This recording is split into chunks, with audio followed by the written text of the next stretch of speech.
सुप्रभात विद्यार्थियों, आशा है आप लोग सकुशल होंगे। विद्यार्थियों, आज हम लोग अपने पाठ्यक्रम के अगले बिंदु को लेते हैं जो कि है नाटक। तो बच्चों, जैसा कि हम सभी लोग जानते हैं कि नाटक जो है हमारी भाषा में यानी हिंदी साहित्य में एक अत्यधिक महत्वपूर्ण जो है गद्य की विधा है। यानी कि जो नाटक है ये गद्य साहित्य की एक अत्यधिक महत्वपूर्ण विधा है। आपने देखा होगा कि नाटक, आपने कई नाटक भी देखे होंगे बच्चों, आपने पढ़े भी होंगे।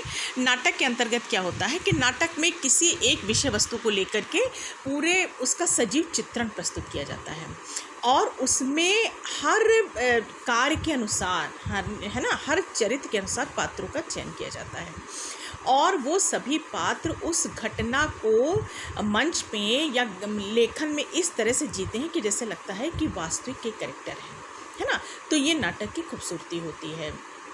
तो इसे गद्य में अत्यधिक महत्वपूर्ण स्थान प्राप्त है और हिंदी में नाटकों में उतना ही आनंद दर्शक और श्रोता महसूस करते हैं जितना कि काव्य में श्रोता करते हैं, है ना। क्योंकि काव्य में उतना आनंद महसूस करते हैं उतना ही नाटक में। क्यों ऐसा कहा गया? क्योंकि काव्य को ये माना गया है कि काव्य आनंद या मनोरंजन प्रदान करने वाले होते हैं, है ना। जैसा कि कहा भी गया है संस्कृत में कि काव्येषु नाटकम रम्यम, यानी कि काव्य में नाटक रमणीय होता है। ठीक है। तो नाटक जो है वो क्या है, गद्य मतलब पद्य की तरह हम लोगों को आनंद प्रदान करने वाला होता है। और वैसे अगर गौर करें तो नाटक जो है गद्य और पद्य के बीच की एक विधा है। ठीक है। अब बच्चों हम ये देखें कि ये जो हमारा नाटक है इस शब्द की उत्पत्ति कैसे हुई। तो जो नाटक हमारा शब्द तैयार हुआ इसकी उत्पत्ति संस्कृत के नट धातु से हुई है ना, जिसका अर्थ होता है नाचना, अभिनय करना, है ना, अनुकरण करना, जीवंत करना आदि। भरत मुनि जो कि नाट्य शास्त्र के रचयिता हैं, आप लोग जानते होंगे, मैंने आपको क्लास में बताया था, और बहुत बड़े नाटककार हैं। इन्होंने क्या कहा, नाटक को पंचम वेद के रूप में स्वीकार किया। कहा नाटक को पंचम वेद के रूप में इन्होंने स्वीकार किया और इसका नाटक का अत्यधिक प्रचार प्रसार किया। बहुत अच्छे अच्छे नाटक भी इन्होंने निरूपित किए। जैसे कि बच्चों मैंने आपको बताया था कि जैसे कि कालिदास का नाम आपने सुना होगा। कालिदास का अभिज्ञान शाकुंतलम नाटक मतलब सिर्फ इंडिया में नहीं, विश्व प्रसिद्ध नाटक है ना। महाकवि भवभूति हुए, उनके नाटक उत्तर रामचरितम, है ना, महावीर चरित्रम आदि आदि। तो इस तरह से नाटककार पैदा हुए। तो नाटक की जो विधा हमारी बहुत प्राचीन भी है और बहुत ही पॉपुलर विधा है हमारी गद्य की। अब बच्चों हम थोड़ा सा ये देखें कि हमारे नाटक जो ये है, इन नाटक को किन किन उद्देश्यों को लेकर निरूपित किया जाता है, मतलब नाटक की रचना क्यों की जाती है ना, नाटक का और उद्देश्य क्या होता है। ठीक है। तो इस संदर्भ में हम आगे बढ़ते हुए ये देखते हैं कि नाटक के उद्देश्य क्या क्या होते हैं, यानी नाटक की संरचना क्यों की जाती है। तो इसमें बच्चों आप अपनी स्क्रीन पे देख रहे होंगे कि इसमें जो सबसे पहला हमारा जो पॉइंट हमने लिया है और आपको क्लास में बताया भी था, वो ये है कि छात्रों को आरोह अवरोह सहित संवाद करने के योग्य बनाना। मतलब हमारा नाटक की संरचना करने का, उसको निरूपित करने का उद्देश्य ये होता है कि छात्र या विद्यार्थी जो है वो आरोह अवरोह सहित संवाद करने के योग्य बन जाए। आरोह अवरोह सहित मतलब बच्चों उतार और चढ़ाव के सहित, क्योंकि संवाद करने योग्य बन जाए। क्योंकि ऐसा होता है ना बच्चों कि जब हम नाटक को मतलब प्रचारित करते हैं तो नाटक का जब प्रस्तुतिकरण होता है तो उसमें जो विभिन्न पात्र होते हैं उनके अलग, उन्हीं के चरित्र के अनुसार उनके संवाद होते हैं। तो उनको उसी तरह से आरोह अवरोह के साथ यदि प्रस्तुत नहीं किया जाएगा तो नाटक हमारा रमणीय नहीं हो पाएगा। तो हमारा उद्देश्य होता है कि हम बालक को या छात्र को आरोह अवरोह से उतार चढ़ाव के सहित संवाद करने के योग्य बना दें। किसके द्वारा? नाटक के द्वारा। ठीक है। नेक्स्ट हमारा पॉइंट है कि छात्रों को भाव भंगिमा के साथ अभिनय करने योग्य बनाना। भाव भंगिमाएं यानी कि हमारे फेस एक्सप्रेशन जो कि बहुत महत्वपूर्ण है। हम अगर कोई भी बात कह जाएं और उस तरह से हमारे फेस एक्सप्रेशंस ना हो, हमारे मुंह के भाव ना बोले, तो वो बात जो है बिल्कुल सटीक नहीं बैठती है ना बच्चों।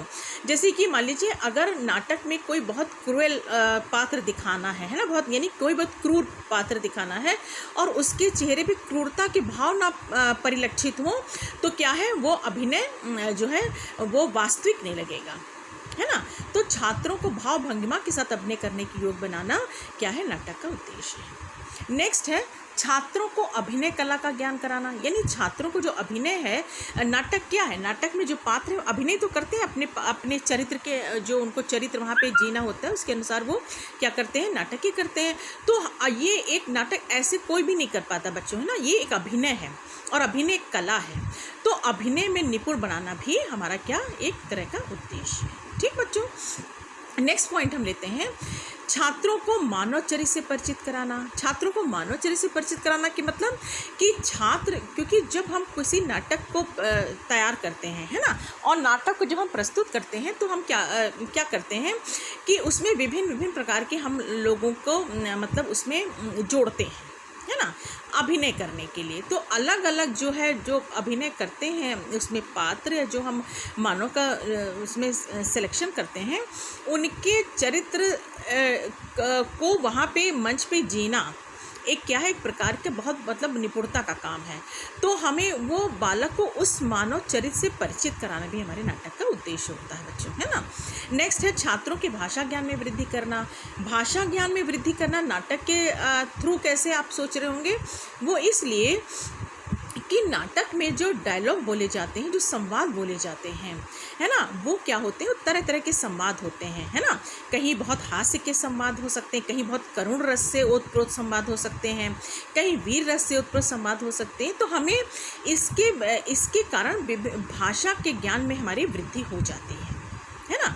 हमें उसी तरह से शब्दों का चयन करना, उसी तरह से शब्दों को प्रयुक्त करना होता है नाटक के अंतर्गत। तो हमारे भाषा ज्ञान में वृद्धि हो जाती है नाटक के द्वारा। ठीक है, नेक्स्ट है छात्रों में चिंतन, वार्तालाप, भाषा आदि की योग्यता विकसित करना।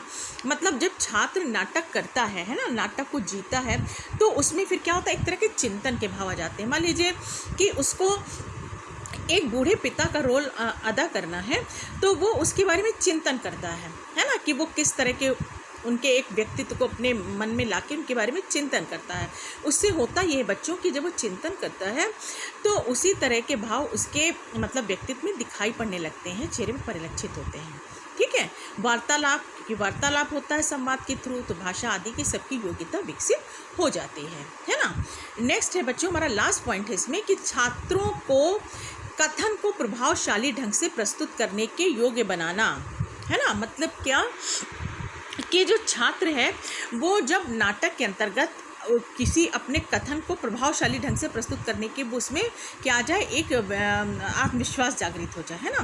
क्योंकि कथन माने उसके जो डायलॉग होंगे पर्टिकुलर जो उसको वहाँ पे बोलने होंगे, वो उसका कथन कहलाएगा वहाँ पे, और उसको वो क्या करे बिल्कुल इफेक्टिव तरीके से बोले, प्रभावशाली कि मतलब प्रभाव पड़े। अगर वो मान लीजिए बहुत क्रूर पिता का रोल कर रहा है, तो वो डायलॉग बोले तो उसमें क्रूरता झलके, है ना। कोई बहुत उदार महिला का रोल कर रहा है तो उदारता के भाव आए उसके कथन में, यानी उसके संवाद में, डायलॉग्स में। तो ये नाटक का उद्देश्य है कि छात्रों को कथन को प्रभावशाली ढंग से प्रस्तुत करने के योग्य बनाना। ठीक है, तो बच्चों हम लोगों ने ये देखा कि नाटक क्या है ना, किस किस तरह के नाटक हमारे मतलब गद्य में, है ना, हमारी भाषा में आए। जैसे मैंने आपको कालिदास के नाटक के बारे में बताया, भभूति के नाटक के बारे में बताया, है ना। और नाटक शब्द की उत्पत्ति कैसे हुई, नाटक अंतोगत्वा है क्या, और नाटक के उद्देश्यों को बच्चों हम लोगों ने देखा। अब हम थोड़ी सी बात कर लेते हैं कि नाटक की विधियाँ कौन सी हैं, है ना, यानी कि नाटक की विधियाँ कौन सी हैं जिनके द्वारा या जिनके माध्यम से हम नाटक को संचालित करते हैं, रूपांतरित करते हैं। तो इसमें बच्चों सबसे पहले हम ये देखते हैं कि नाटक की जो प्रथम विधि है वो है आदर्श विधि, है ना।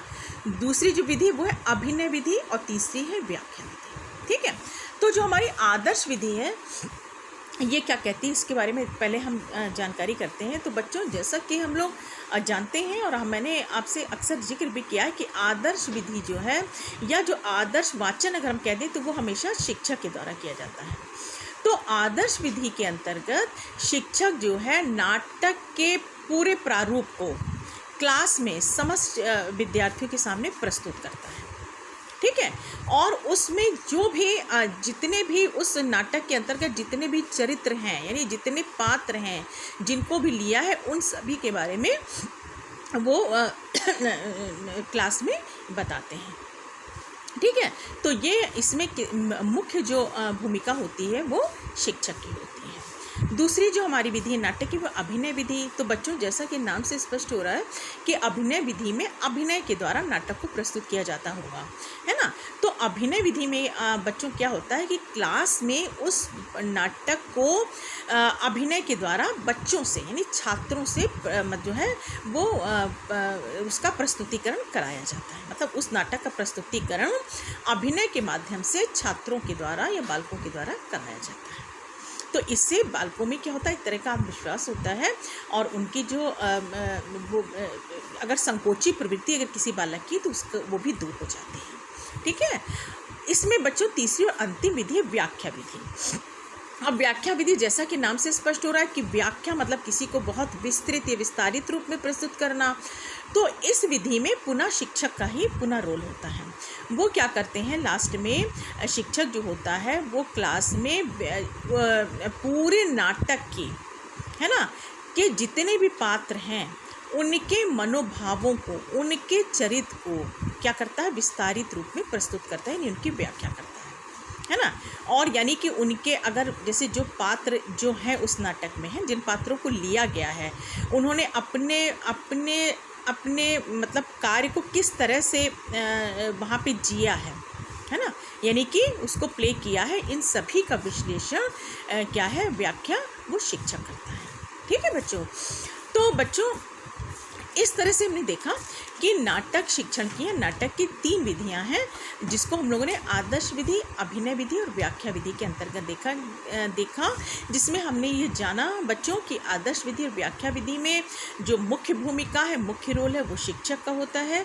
वो पूरे इन दोनों विधियों के अंतर्गत सारे नाटक का प्रस्तुतिकरण करते हैं। और अभिनय विधि जो है वो उसका जो मुख्य भूमिका इसमें बालकों की होती, विद्यार्थियों की होती है। वो उस नाटक को के पात्रों का अभिनय करते हैं, है ना। तो इस प्रकार ये नाटक की जो शिक्षण विधियां हैं तीनों ही अपने आप में बहुत प्रचलित विधियां हैं। तो बच्चों आज की क्लास में हमने देखा कि नाटक क्या है, नाटक के उद्देश्य क्या कौन कौन से हैं और नाटक शिक्षण की कौन कौन सी विधियाँ प्रचलन में हैं। तो बच्चों मैं आशा करती हूँ कि आज की क्लास में हम लोग ने जो भी वार्तालाप की नाटक को लेकर के जो भी अध्ययन हमने किया वो आप लोग को स्पष्ट रूप से समझ में आया होगा और इस नाटक के संप्रत्यय को समझने में सहायक सिद्ध हुआ होगा।